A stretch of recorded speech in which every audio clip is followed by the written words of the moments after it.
নামাজের জন্য প্রস্তুতি নিয়েছেন ইমামে হোসাইনে কারবালা। তিনি ইমাম হোসাইন কিছু জনকে পাঠালেন যে যাও সীমারের সাথে কথা বলো, আমরা নামাজের পর দরকার পড়লে যুদ্ধ করব। যদিও নিরস্ত্র, তেনারা তো মেহমান হয়ে গিয়েছেন, নিরস্ত্র, তেনাদের উপর তলোয়ার চালানো হলো। ভাইরা আমার, গভীর মনোযোগ, এই 10-15 মিনিট একটু মনোযোগ দিয়ে শুনুন ইমামে হোসাইনের সে কারবালার ওয়াকে একটু শুনুন, দিলটাকে মদিনার বাগান বানান। বিশ্বাস করেন এই দুনিয়ার আপন জনা আজকে আছে কালকে নাই, একমাত্র দয়ার নবী মায়ার নবী আপনা সদাই। ঠিক কিনা, ঠিক কিনা, ঠিক কিনা? এমন আপনা তিনি যার নাই উপমা, যেজন হবে আপনা সেই তো মদিনায়। ঠিক কিনা? ইমামে হোসাইনে কারবালা পাঠালেন, যাও কিছুক্ষণ সময় দিতে বলো, আমরা নামাজে আসর শেষ করি। এদিক দিয়ে হলো নামাজে আসর শেষ করে ইসলাম জিন্দা করতে হবে, ওদিক দিয়ে এজিদিরা চিন্তা করছে ইমামে হোসাইনকে কাতাল করে শহীদ করে তারপর নামাজে আসর পড়বে। তো নামাজি ওদিনও 2 দল ছিল। হ্যাঁ মুসলমান, আওয়াজ দেন ঠিক কিনা? নামাজি ওদিনও ছিল, কিন্তু 2 দল ছিল। কেউ নামাজ পড়ছিলেন ইসলামকে বাঁচাবার জন্য, দ্বীনে মুহাম্মাদীকে বাঁচাবার জন্য। কেউ নামাজ পড়তে চেয়েছেন জাহান্নামী হওয়ার জন্য। ঠিক কিনা? ইমামে হোসাইন যাদেরকে পাঠালেন তাদেরকে নির্মম ভাবে শহীদ করলেন। যখন শাহাদাতের জাম পালানো ওই নামাজি অবস্থায় ইমামে হোসাইনের গলার মধ্যে যখন ছুরি চালানো হচ্ছে, ছুরি তো চলে না, ছুরি চলে না। যখন ছুরি চলছে না, ইমামে হোসাইন বলতেছেন এখানে আমার মদিনাওয়ালার চুমু মোবারক আছে, আদর করেছেন, এদিক দিয়ে ছুরি চলবে না। সুবহানাল্লাহ বলে না? সুবহানাল্লাহ। এদিক দিয়ে ছুরি চলবে না। মৃত্যুকে বলতেছে পিছন দিক দিয়ে আয়, আল্লাহু আকবার বলেন না? উনি বলতেছে এদিক দিয়ে তলোয়ার চলবে না, পিছন দিক দিয়ে চালাও, পিছন দিক দিয়ে চলবে। তার মানে মৃত্যুরও সাহস নাই সামনে দিয়ে আসার। আরে বুঝলে তো মারহাবা, না বুঝলে আরো শুনে, মৃত্যুর ওই সাহস নেই, মালাকুল মউতেরও সাহস নেই সামনে আসার ইমামে হোসাইনের। কি বুঝেন, কি বুঝেন? ওদিন পিপাসিত হোসাইন ছিলেন না, পিপাসিত তো ফুরাত পানি ছিল, যে কেন জুবান মোবারকে লাগতে পারলাম না। ওদিন যখন মৃত্যু পিছন দিক দিয়ে আসতেছে, ওদিন বাচ্চাকে নিয়ে সামনে এসেছিলেন। আম্মা জান কেবলারা বলতেছেন যে বাচ্চাকে দেখান, হয়তোবা পানি দিবে। 3 দিন অনাহারি। আরে নওয়াসায়ে রাসূল না খেয়ে আছে, একটু ওই তাসাব্বুর হারিয়ে যান বান্দা, ওই খেয়াল হারিয়ে যান।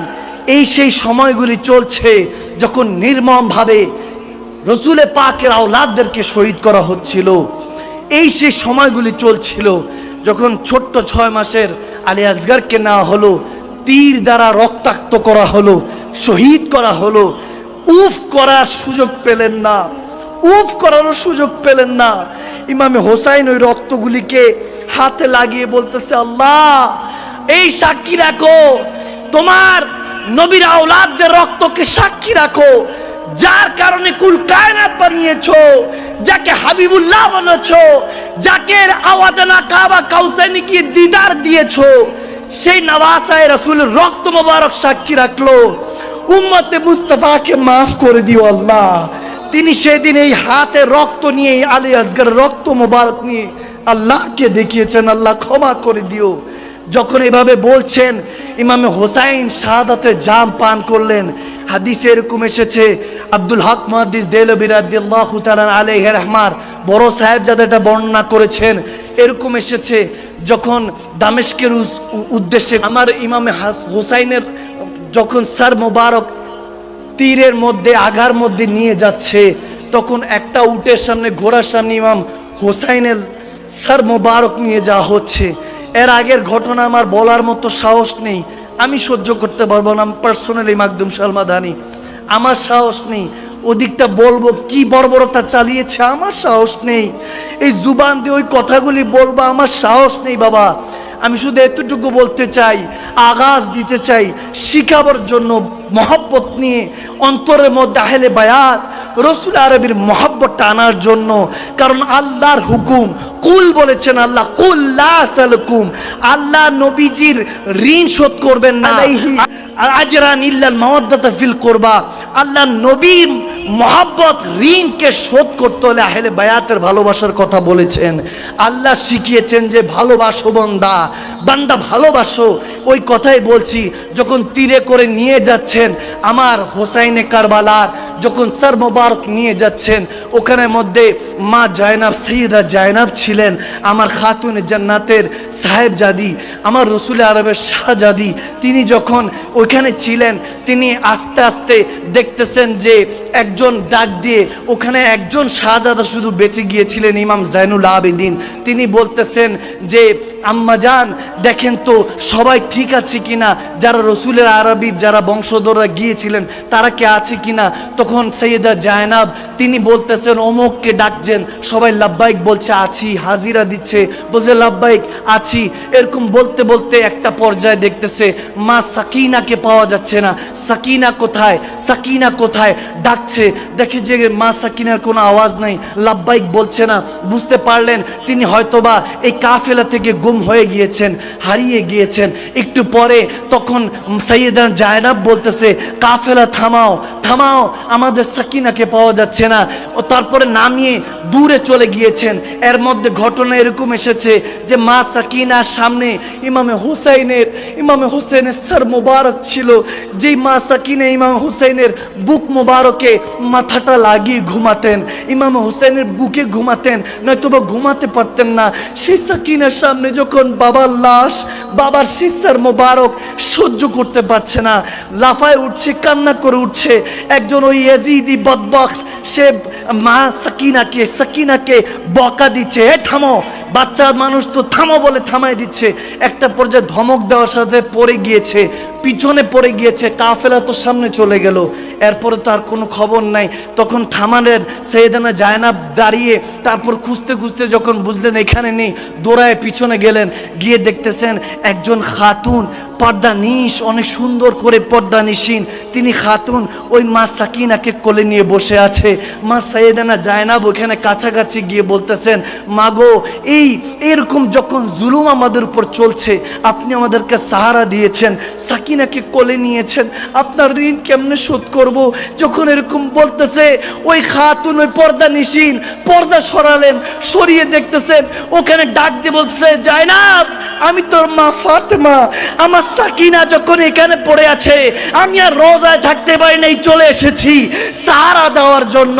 এভাবে কারবালার ঘটনাগুলি যদি শুনেন, যখন কাফেলা চলে গেল, কুফাতে গেল, ওই ইয়াজিদ বদবক্ত যখন সে বলল, তার দরবারে হাজিরা দিল, সে বলল আজকে দামেস্কের শহরে বেঁধে রাখো, কয়েদিদেরকে বেঁধে রাখো, তাকে আজকে হাজিরা করো না। তারা আজকে রাতের বেলায় তারা হলো বাগী, তারা হলো কয়েদি, যারা ভেগে গিয়েছে, যারা রাজা বাদশার সাথে যারা গাদ্দারি করে তাদেরকে বাগী বলা হতো, নাউজুবিল্লাহ। তাই আহলে বায়াত তাদেরকে বাগী বলে সম্বোধন করা হয়েছে, যে তারা যাদের সর্দার, যারা সুলতান ছিল, ওই বাগীদের নাউজুবিল্লাহ তাদেরকে শহীদ করে দেওয়া হয়েছে, কতল করে দেওয়া হয়েছে। এখন যারা বাকি আছে তাদেরকে দামেস্কের বাজারের মধ্যে বেঁধে রাখা হয়েছে। ইমামে হুসাইনের সর মোবারক ঝুলতেছে দামেস্কের বাজারে। এখন ওই সময় তো আর এইসব চ্যানেল ছিল না, সোশ্যাল মিডিয়া ছিল না, জানেও না কারাবন্দি, কাদেরকে শহীদ করা হয়েছে জানেও না। কেউ ভয় আসতেছে না, এজিদের ভয় সামনে আসতেছে না। কেউ আছে যখন জানে যে হাদিসে এসেছে যারা কয়েদি হবে তাদেরকে সাদকা দিতে হয়, সাদকা দিতে গিয়ে অনেকে মুসলমানরাও, তখনকার সরল মুসলমানরা যাদের ইমান এখনো লুণ্ঠন করে, যাদেরকে এজিদের কথা বলে ইমান লুণ্ঠন করে, তখনকার দিনে এরকম সরল মুসলমান ছিল যারা বুঝে না এত কিছু, তারা সাদকা নিয়ে যখন গেল, খেজুর নিয়ে, কোনো খাবার নিয়ে, তখন সৈয়দা জায়নাব বলতেছে আমরা আলে পাক, আমরা ওলাদে রাসূল, আমাদের সাদকা খাওয়া হারাম, তোমরা নিয়ে যাও। এই সাদকা গ্রহণ করব না।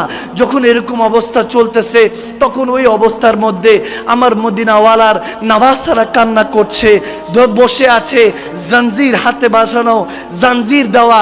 ওখানে মধ্যে এক খাতুন ছাদ থেকে দেখতেছে যে বাগিরা অনেক কয়েদিরা এখানে বন্দি। উনি হঠাৎ করে ওনার যত কিছু আছে, খেজুর আছে, চাদর আছে, যত আসবাবপত্র আছে, ওগুলো বিক্রি করে কিছু টাকা দিয়ে কিছু খাবার কিনে যখন পেশ করলেন, তখন সাইয়েদানা জায়নাব বলতেছে এগুলো কি সাদকা? বলতেছে না না, এগুলো হাদিয়া, এগুলো হাদিয়া দিয়েছি, সাদকা না। আমরা শুনেছি যে আপনারা সাদকা নিচ্ছেন না। যখন এরকম হচ্ছে তখন মা জায়নাব বলতেছে যে ঠিক আছে। এরপর খাওয়া দাওয়া করছেন, একটু একটু করে খাচ্ছেন। বাচ্চারা তো না খাওয়া, মা জায়নাব নিজে খাচ্ছেন না কিন্তু বাচ্চাদেরকে খাওয়াচ্ছেন, নওয়াসায়ে রসুল আওলাদে রসুলদেরকে খাওয়াচ্ছেন। খুব খেয়াল, গভীর খেয়াল। যখন নওয়াসায়ে রসুলদেরকে খাওয়াচ্ছেন তখন মা জায়নাব, সাইয়েদানা জায়নাব বলতেছেন ওগো মা, ও খাতুন, আপনি কে? আপনি কে যে আমাদেরকে এভাবে খেদমত করছেন, এভাবে খেদমত করছেন? তখন ওই খাতুন বলতেছে আমি এখানেই থাকি আমার স্বামীর সাথে, তবে হ্যাঁ আমি এই সুন্নতটা এই জন্য পালন করছি। আমি এক সময় মা ফাতেমাতুজ জাহরা খাতুনে জান্নাতের খাদেমা ছিলাম, আমি ইহুদি ছিলাম, খাতুনে জান্নাতের হাতে বায়াত হয়ে মুসলমান হয়েছি। তখন খাতুনে জান্নাত আমাকে লালন পালন করত। আমি ইমামে হোসাইনকে, মা জয়নবকে আদর করতাম। তখন তারা ছোট ছোট। তখন আমার মা জয়নব কিছু বলে না, চুপ করে কাঁদছে, শুনতেছে ওই কথা। বলছে তারপর বলতেছে যে এরকম খেদমত করতাম, তো আমি ইহুদি ছিলাম, আমার বাবার কাছে বলেছি যে সাইয়েদানা খাতুনে জান্নাতের খাদেমা হিসাবে থাকতে চাই, আমি খেদমতগার হিসাবে থাকতে চাই। ওখানে থেকেছি। এরপর বড় হওয়ার পরে আমার বিয়ে হয়েছে, আমি দামেস্কে চলে এসেছি। আজকে যাওয়ার পরে ওখানে শুনেছি যখন খাতুনে জান্নাত থেকে বিদায় নিচ্ছিলাম, বলেছিলাম মাগো একটা নসিহত করুন। আমাকে নসিহত করেছিলেন খাতুনে জান্নাত, যদি কখনো কোনো কয়েদি দেখো নিজের টাকা দিয়ে হাদিয়া করে তাদের খাওয়ার ব্যবস্থা করো।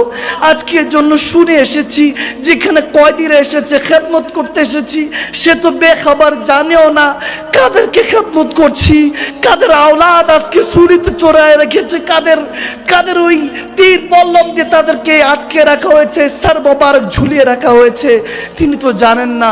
তিনি এরকম বলার পরে সেই মানা জায়নাব, সাইয়েদানা জায়নাব বলতেছে তুমি কি কিছু চাও? কোনো দোয়া যদি চাও, আমরা তো কায়দি, আমরা দোয়া করব। তখন বলতেছে একটাই দোয়া চাই, জীবনে মৃত্যুর আগে ইমামে হুসাইনকে একবার দেখতে চাই, মা জয়নবকে একবার দেখতে চাই। তখন সাইয়েদানা জায়নাব পর্দাটা সরিয়ে বলতেছে দেখে নাও এগো মা, আমি সেই জয়নব।